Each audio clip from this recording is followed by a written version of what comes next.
我在一家经常加班到很晚的公司上班，所以我经常搭乘最后一班电车回去。那坐落于乡下的车站，到了最后一班电车的时间，几乎没有人。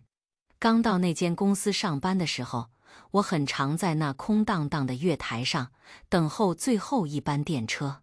然而有一次，我像往常一样在月台上等末班车，突然我感觉到背后被用力地推了一下，险些就摔到了月台下的铁轨上。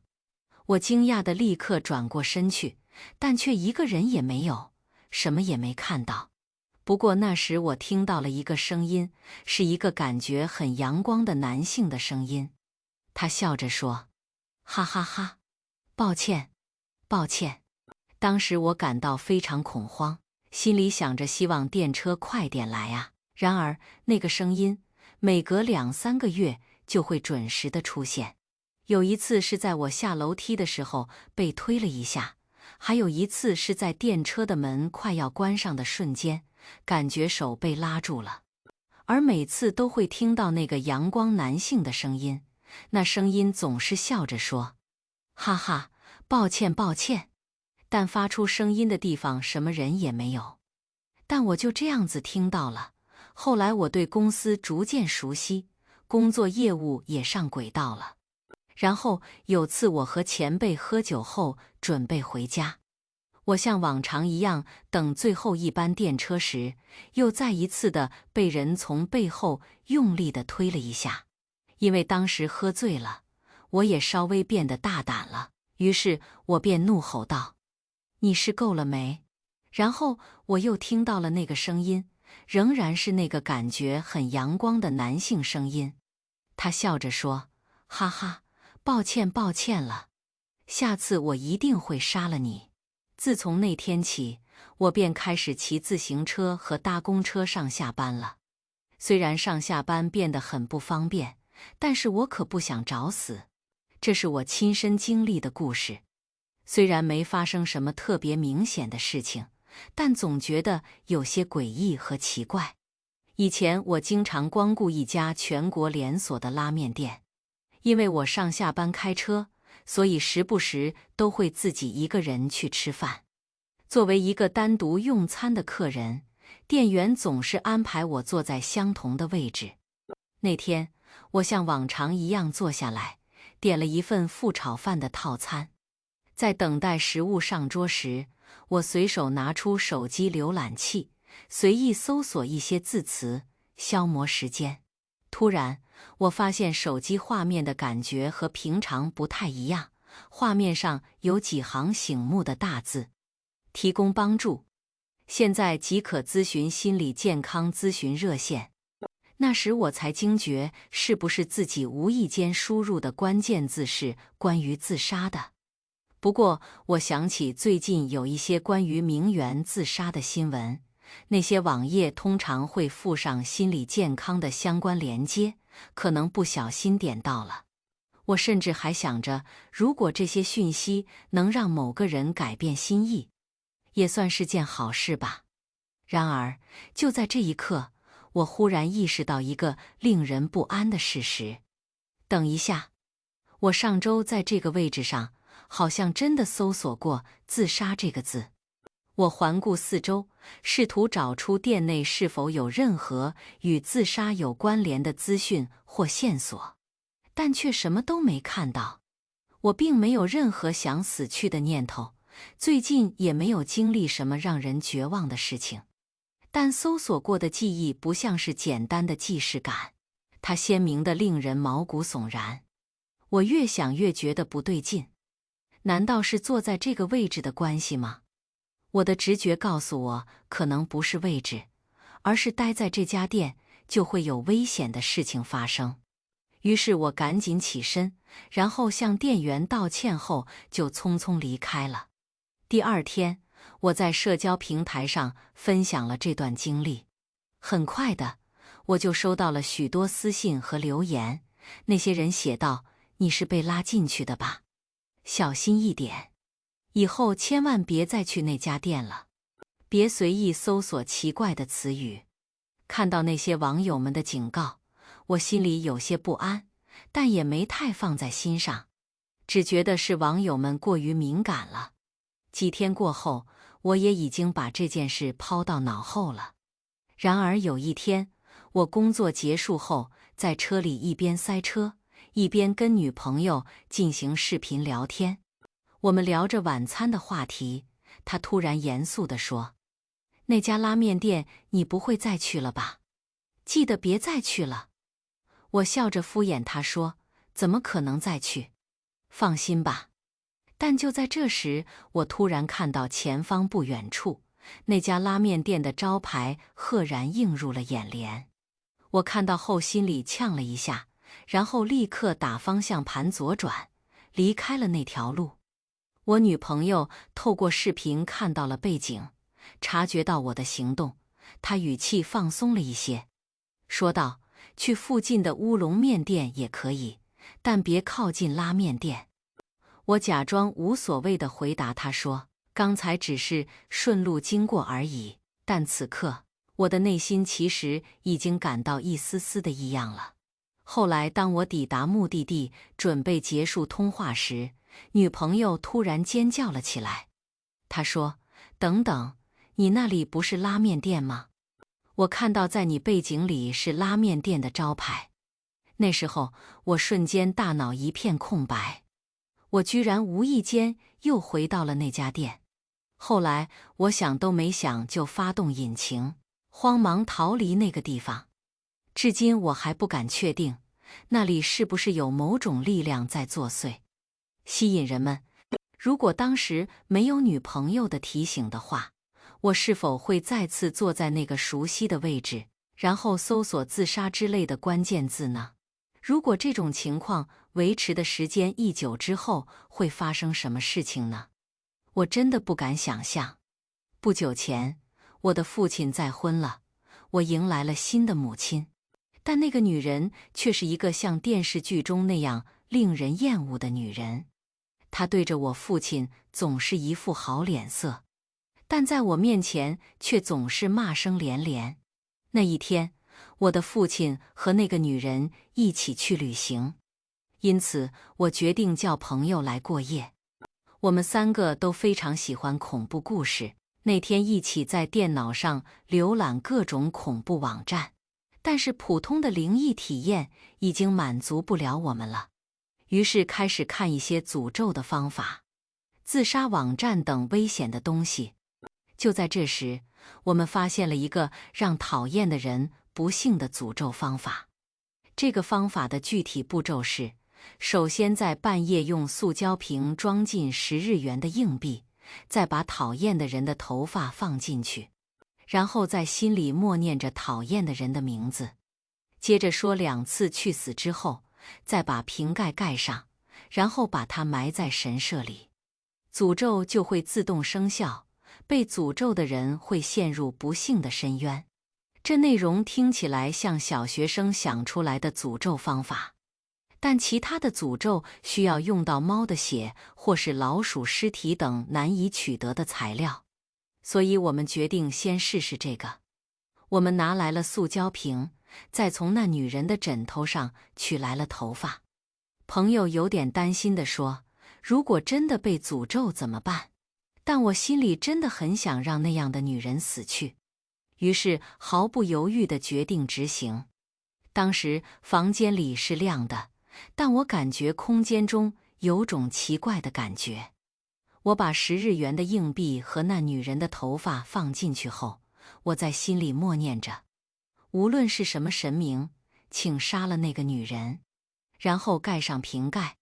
因为我家后面就是神社，所以我们马上就跑去把它埋了。不管这个诅咒有效还是无效，我心里都在想，真是活该。然后就回家了。大约过了1个礼拜，有一天那女人从楼梯上摔下来，扭伤了脚，3天后又从高处摔下来，还折断了鼻骨。我觉得看来诅咒是有效果的，于是我去跟一起实行诅咒的朋友报告说，效果出来喽。哦，结果朋友却安静地开口说，你有没有发现， 10日元的硬币根本放不进去塑胶瓶里。那时我觉得这家伙在说什么，但当我再次尝试把10日元的硬币放进塑胶瓶时，发现根本放不进去。朋友其实一直想告诉我这件事，但因为害怕，所以没能说出口。那天晚上为什么会那么顺利地放进去呢？我心里有种不祥的预感，所以我现在要去神社挖出来看看了。在夏季的某一天，我和男友一起去海边度假。当时同行的还有男友的朋友北田以及他的女友。我男友有摩托车，所以他自己骑车，而北田有车，所以我们剩下的3个人坐了他的车。我们4人在海边玩得很尽兴，直到了天色渐暗，才准备要回家。在去牵车的路上，北田突然对我男友说：“我们来比赛吧，看谁先到家。”因为我们4个人都是住在同一栋公寓，因此目标是同一个地方。我男友也就答应了北田的竞速邀请。于是在回程的路上，他们就开始竞速比赛。最终先到达的是我们指北田的车。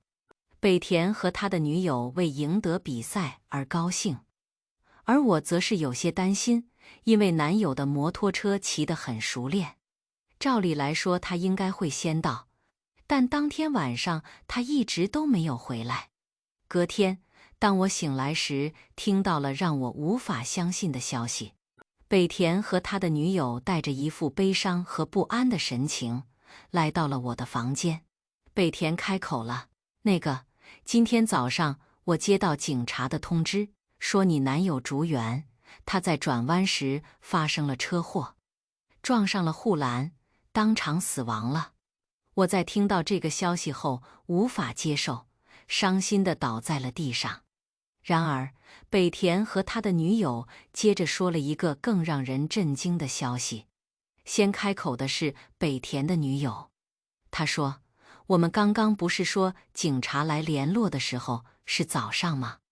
其实在那之后，有人跑来到我们的房间敲门，我们不知道是谁，就问了是谁呀？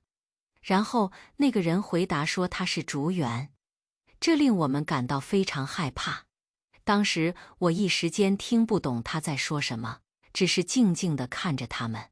北田就接着说，我们以为是恶作剧，所以打算大声骂他，但那真的是他，因为我们从门铃对讲机的荧幕上看到他了，所以我们不是开玩笑的。那时候我们也很害怕，不敢去开门。然后他们警告我说，如果竹原来找你了，无论如何都不要开门，因为我觉得竹原很可能是想拉我们一起去他那个世界。之后北田他们离开了我的房间，我开始回想起和男友的种种回忆，然后便独自哭泣了起来。而那天到了晚上，有人突然敲了我家的门，我心想，来了，是他来了。我强忍着难过的心情，无视他的敲门，而男友则是不断地敲着门喊着，是我，快开门啊！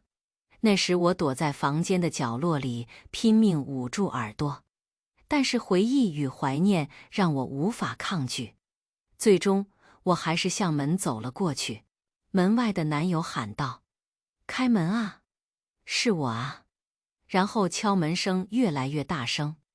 我悄悄地走到门前，我透过猫眼可以看到外面的人，真的是我男友。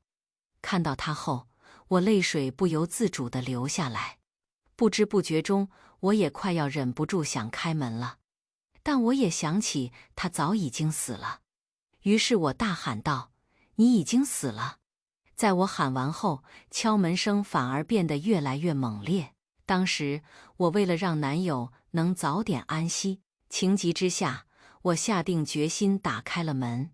我开了门后大声说道：“楚原，你已经死了。”就在这时，男友的脸贴到了我的面前，他冷冷地说着：“死掉的应该是你们吧？”那时候我当场就被吓得晕过去了。等我再次醒来时，发现自己躺在治疗室的床上，而在我眼前的是本应该已经死去的男友。他脸贴在我面前，正高兴地流着眼泪。对于眼前的情况，我完全无法理解。男友他开口对我说道：“那天我们比赛，当我先到家时，我在楼下等你们很久，但是始终都没等到你们回来。于是我就决定回头去看一下你们的情况。结果我在途中就看到你们的车子完全撞毁了，坐在前座的北田他们当场死亡了。你只受了伤，但是你被送医后却一直昏迷不醒。”我在听到这些事，最初只是接受了北田他们死去的事实，但很快的我就感到无比的恐惧，并且紧紧抱住了男友。因为死于车祸的北田他们可能透过某种方式进入了我的精神世界之中，他们试图阻止我醒过来，想要将我带去他们的世界。如果当时我一直无视男友在门外的呼唤，那我很可能就永远都无法醒来了。我现在在一间银行工作，担任普通的中介管理职。不过在我中学毕业以前，我住在一个可以用典型的乡下来形容的地方。那里高中以后，几乎所有孩子都会搬到城市去，有些家庭甚至全家一起搬迁，这在当地并不罕见。因此当时我的故乡几乎是老人和孩子各占一半的画面。进入正题之前，先说明一下，我并没有什么灵异体质，但的确曾经有过一次让我刻骨铭心的恐怖经历。那是在我小学低年级的时候，虽然年纪小，记忆有些模糊，但那件事我至今无法忘怀。当时孩子们之间很流行建立秘密基地。有一天，我和4个玩得很好的朋友，我们带着零食和玩具一起进了附近的一座小山玩耍。我们的秘密基地位于学校附近的一座山中，里面有一座废弃的小木屋。我们几乎没做什么改装，就把它当成了基地。小木屋的附近有条小径，应该是原本的小道稍微拓宽过，勉强可以容纳1个人通行。我们戏称那条小径为改良版小道。不过令人觉得惊喜的是，基地旁边居然有个厕所。当然，那厕所其实只是一个挖了洞，用木板围起来的简易厕所。但对孩子们来说，这已经是非常奢侈的设施了。那天我们进山探险，一不小心玩得太晚。其中一个朋友说：“不好意思，我想先去上个厕所。”其他人笑道：“在这种时候才想上厕所？”我问：“不会是大号吧？”朋友回说：“不是啦，你们先回去吧。”我们看到朋友进了厕所后，便从改良版瘦道回家。突然，朋友的尖叫声传来，我们转身一看，只见朋友脸色苍白地从厕所里冲出来，而他的身后漂浮着一颗女子的头颅，那双愤怒睁大的眼睛正死死地盯着我们。我们5个人都吓坏了，然后乱叫着拼命跑回家。回到家后，我们被家人问为什么这么晚才回来，于是我们就把厕所里看到的情况全都说了出来了。后来村里的神主来为我们进行了驱邪仪式。仪式结束后，神主对我们说：“你们应该没事了。”我们听到后总算松了一口气，感觉像是从无尽的黑暗中走了出来。那个厕所后来被彻底封锁了，据说用铁链和大锁锁了起来，而秘密基地则是被拆除了。不过即使基地没被拆除，我们也没有勇气靠近那个地方了。然而故事还没结束。那天去上厕所的那位朋友，在初2的春天突然去世了，死因不明，但不是自杀。多年后，我回到故乡探望祖父母时，顺便拜访了已经上了年纪的神主。那时他告诉了我一些关于那个厕所的事情。那个地方其实从很久以前就被认为是不祥之地。据说在江户时代，有一对来自不同村落的年轻男女，因为恋爱纠纷被双双斩首示众。而那个厕所所在的地方，可能就是行刑的地点。我以为经过多次的仪式后，那些灵应该已经平静了，但或许是我低估了他们的怨气。我在听到神主的话后，感到不寒而栗。而神主最后还说了一句，他说那孩子可能正面遭遇了那股怨气，所以我真的救不了他。至今，那个厕所仍未被拆除。我不知道是否还有人敢接近那里。最近我的身体状况不佳，目前因检查而住院了几天。不过这次检查的结果，大概还是会诊断不出原因吧。我在8岁时就丧失了双耳的听力，原因至今还是不明。那年我住在乡下老家，那个地方偶尔还会听到部落这类的用语。我们一家虽然原本也是在同一个县内的人，但毕竟是从外地迁过来的，所以并没有受到很好的待遇。村里的人对我们不太友善，不过有个老奶奶，姑且就叫她多应奶奶。她可能是觉得我这个孩子很可怜，所以有时候会给我零食，对我很温柔和善。当时我正遭遇一些轻微的霸凌，没有朋友玩耍，所以我几乎每天都会去多因奶奶家帮她种田，听她讲些她以前的故事。那天放学后，我也照惯例去找多应奶奶。平常这个时间点，她应该在田里，但却不见她的身影。于是我走到她家的门口，我连门铃都忘了按，就直接打开了门，但屋里空无一人。正当我打算要离开时，屋子的深处传来了微弱的人声。我听见后就说了一句打扰了，然后擅自地走进了他家。我喊着多英奶奶，但屋里没人回应。我觉得有些奇怪，不过正当我要离开时，又听到了那微弱的人声。我那时想着应该是多英奶奶吧。我一边喊着多英奶奶，一边往屋内走去，但始终没有人回应。而那声音还是持续从房子深处，那个我从未进去过的那间房间传来。我鼓起勇气走向那个不曾进入过的房间。我走到那里后，拉开房间的门，我发现拉门后面竟然还有一扇门，而且上面贴满了符咒。那个微弱的人声就是从里面传来的，但我听不清楚在说什么。当时年幼的我看到那些符纸，心里感到些许的害怕，但又想到多应奶奶可能身体不舒服，躺在里面休息，于是就鼓起勇气打开了那扇门。打开后，里面没有多应奶奶，房间里几乎空无一物，只见到里面有一座大大的佛坛，还是神龛的东西。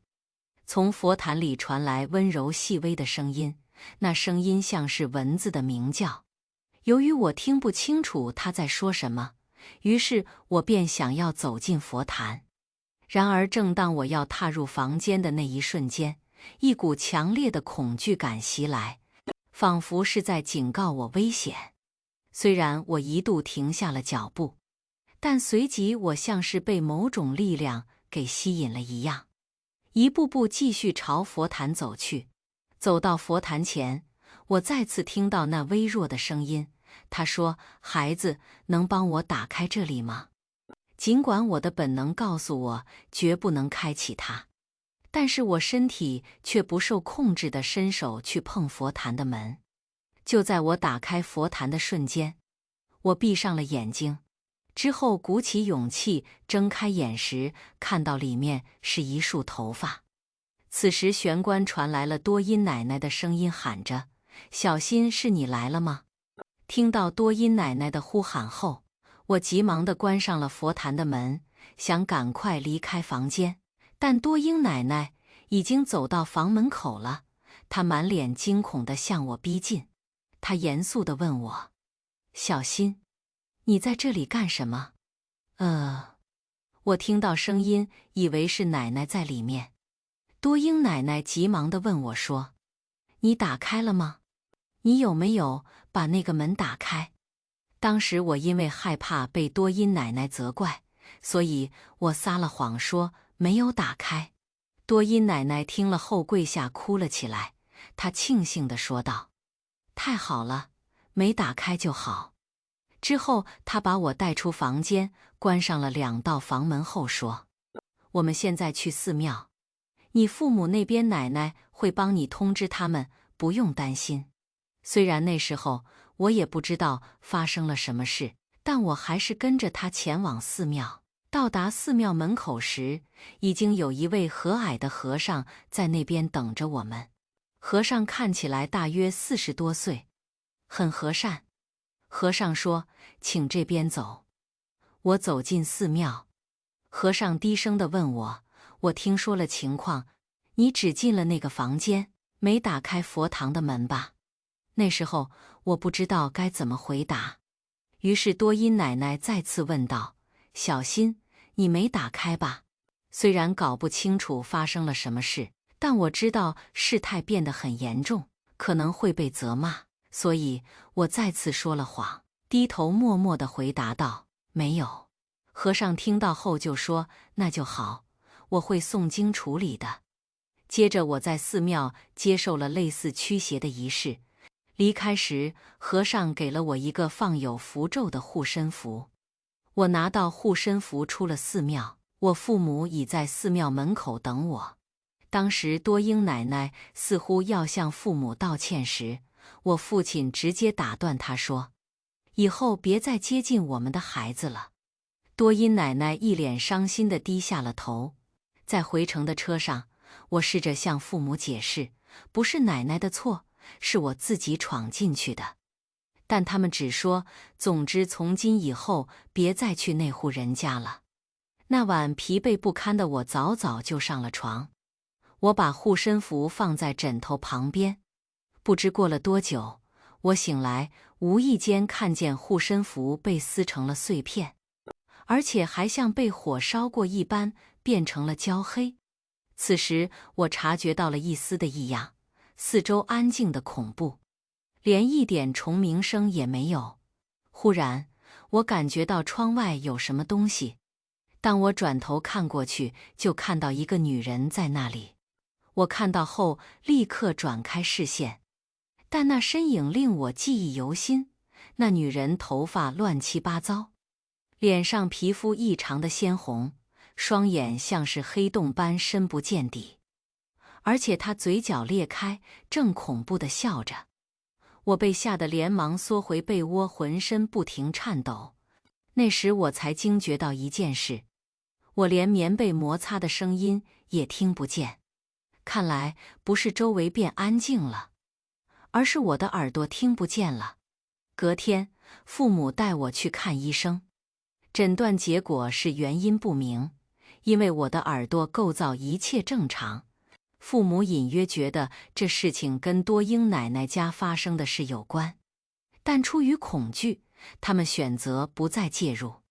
不久后，据说多英奶奶放火烧了自己的家，而她也葬身在房子内，与那栋房子一同消失了。